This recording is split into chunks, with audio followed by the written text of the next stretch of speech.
لیکن آج کل جو تنقید کی جا رہی ہے مجھے بڑے افسوس سے کہنا پڑتا ہے کہ وہ زبان استعمال کی جا رہی ہے جو ہندوستان کی پروپیگنڈا مشین پاکستان کی فوج کے خلاف استعمال کرتی ہے۔ ایک آپ کی پتہ نہیں کتنوں کی نظروں سے گزرا، یورپین یونین کی ڈس انفارمیشن لیب،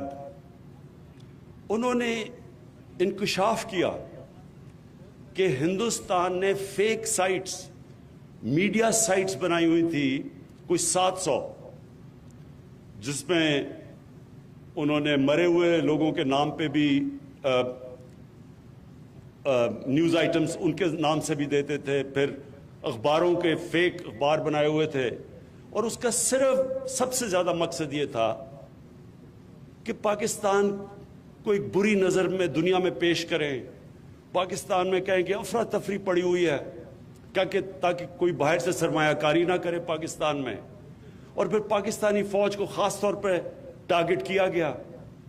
کیونکہ ہندوستان چاہتا ہے کہ پاکستانی فوج کمزور ہو، اور اب سے نہیں پہلے سے وہ چاہتے ہیں، ان کی پوری ایک پلاننگ ہے کہ دنیا میں پاکستانی فوج کو ایک ایسی نظر پیش کیا جائے کہ وہ ایک روگ آرمی ہے، وہ دہشت گرد ہیں۔ نریندر مودی پچھلے آرمی چیف کو تو کھل کے کہتے تھے کہ دہشت گرد ہے۔ تو بدقسمتی سے پتہ یہ چلا کہ یہ جو فیک سائٹس تھیں ہندوستان کی، یہ اس اپوزیشن کو بھی یہ جو اے پی ڈی ایم ہے اس کو بھی آگے وہ پروموٹ کر رہے تھے، اور کئی ایسے صحافی ہیں جو ان کو بھی پروموٹ کرتے ہیں، اور وہ ہندوستان کی اس ڈس انفارمیشن کے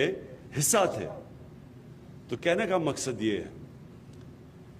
کہ پہلی دفعہ ہوا ہے کہ پاکستان کی اپوزیشن اس طرح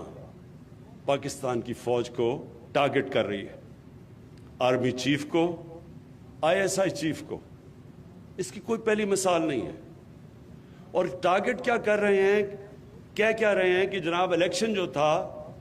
وہ انہوں نے کیونکہ فوج نے دھاندلی کروائی اس لیے سلیکٹڈ گورنمنٹ ہے۔ تو اس کے لیے کوئی ان سے پوچھے کہ اگر الیکشن میں دھاندلی ہوئی تھی تو کیا آپ گئے تھے الیکشن کمیشن کے پاس، کیا آپ سپریم کورٹ گئے، کیا آپ پارلیمنٹ میں آئے، کوئی آپ نے فورم پہ کہا کہ دھاندلی ہوئی ہے؟ تو آج جب امریکہ میں الیکشن ہوا تو جب ریپبلکنز کہنا شروع ہوئے کہ الیکشن میں دھاندلی ہوئی تو میڈیا پہلے کہتا تھا کہ انہوں نے ابھی تک کوئی ثبوت نہیں دیے، یعنی وہ میڈیا کہنے کے لیے نہیں تیار تھا دھاندلی جب تک ثبوت نہ ہو۔ تو نہ ثبوت دیے، نہ کسی فورم پہ گئے، اور پاکستانی فوج کو اٹیک کرنا شروع کر دیا کہ جی انہوں نے ایک سلیکٹڈ حکومت لے کے آئے۔ اور اصل میں ہم ساری قوم جانتی ہے کہ 30 سال سے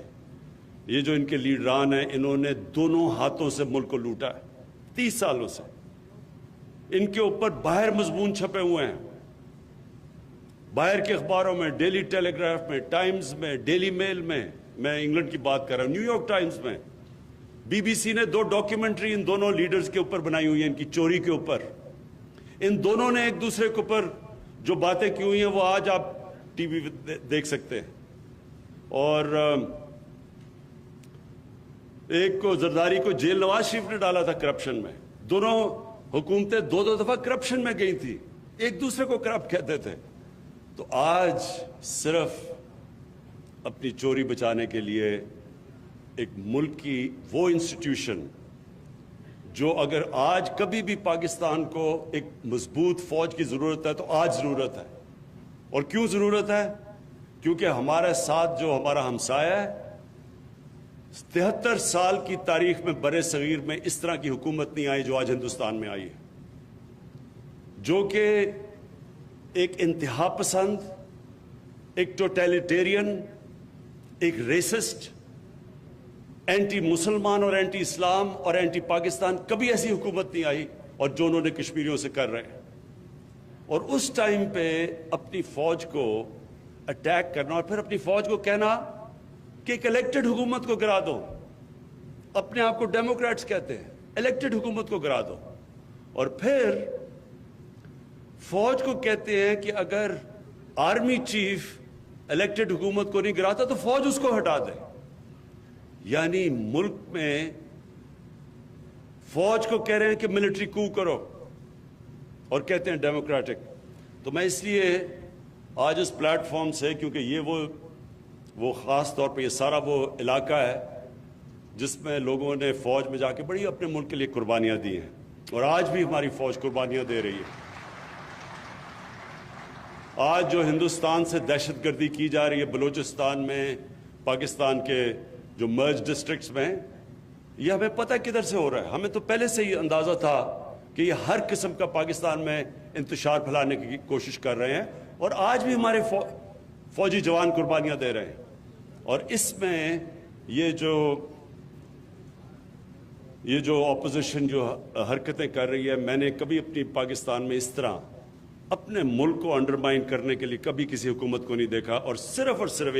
एक इनका मुतालबा है कि इनको हम किसी तरह NRO दे दें, यानी जो चोरी इन्होंने 30 साल से कर रहे हैं और पैसा बाहर लेके जा रहे हैं, किसी तरह इतना ब्लैकमेल करें। मुझे तो इनको पता है कर नहीं सकते, तो इसलिए इदारों को इतना ब्लैकमेल करें कि किसी ना किसी तरह प्रेशर मेरे पे डालें कि इनकी चोरी के लिए हम इनकी चोरी माफ़ कर दें। और आज मैं अपनी अगली बात जो शुरू करता हूँ, जिसके लिए मैं यहाँ आया हूँ, उससे पहले मैं एक बात कहना चाहता हूँ अपनी कौम को। ये सब याद रख लें, अगर इन चोरों को किसी हुकूमत ने NRO दिया तो वो इतनी बड़ी इस मुल्क से गद्दारी करेगा कि दुश्मन वो काम नहीं करेगा जो वो हुकूमत करेगी इनको चोरी को माफ करके। जनरल मुशर्रफ ने इन दोनों लीडरों को NRO दिया, उसका नतीजा क्या हुआ कि 10 सालों में पाकिस्तान का कर्जा 4 गुना ज्यादा बढ़ा। कोई बताए कि पैसा किधर गया है? 4 गुना, यानी 6000 अरब से पाकिस्तान का कर्जा इन 10 सालों में, इन दोनों को NRO मिलने के बाद इन्होंने जो 2 बारियां ली, पाकिस्तान का कर्जा 30,000 अरब पे गया है। 6000 से 30,000। तो जब मैं आज जब पार्लियामेंटेरियंस और अपने पॉलिटिशियन से बात कर रहा था, तो वो सारे कह रहे थे हमें सड़कें चाहिए, और मुझे सारे आपके इस इलाके को तो मैं बड़ी अच्छी तरह जानता हूं, तो मुझे पता है आपके क्या मसले थे। तो मैं तब उनको बता रहा था कि एक हुकूमत जब हम आए तो जितना हमने टैक्स का पैसा इकट्ठा किया पहला साल, उसका आधा चला गया इनके लिए हुए कर्जों की किस्तें अदा करने में, आधा चला गया। और अब ये जो दूसरा साल हमारा गुजरा है,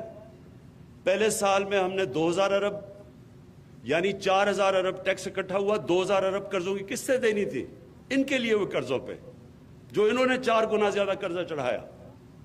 और दूसरे साल में वो कर्जे बढ़ते जा रहे हैं क्योंकि उनके ऊपर सूद लग रहा है। तो दूसरे साल 2700 अरब हमें कर्जों की किस्तें वापस करनी पड़ी। इसलिए जो पैसा खर्च करना है अपने लोगों के ऊपर, वो हमारे पास कम रह जाता है। तो ये होता है जबकि आप उन लोगों को जो करप्ट होते हैं, जब वो आके मुल्क की सरबराही करते हैं, तो वो सारे मुल्क का निज़ाम तबाह कर देते हैं, ऊपर से लेके नीचे तक एक निज़ाम को करप्ट कर देते हैं। आप एक थानेदार को कैसे कहेंगे या एक पटवारी को कैसे कहेंगे चोरी ना करे, जब मुल्क का सरबराह पैसा चोरी कर रहा है? आप ये कैसे कहेंगे ये जो लोग जेलों में भरे हुए हैं, ये जो मेरे से मांग रहे हैं NRO दो, तो ये बेचारे जो जेलों में गरीब लोग भरे हुए हैं, उनका फिर क्या कसूर है? उनकी तो कसूर इनसे बहुत कम है। जो चोरी इन्होंने की अरबों रुपए की और बाहर जाके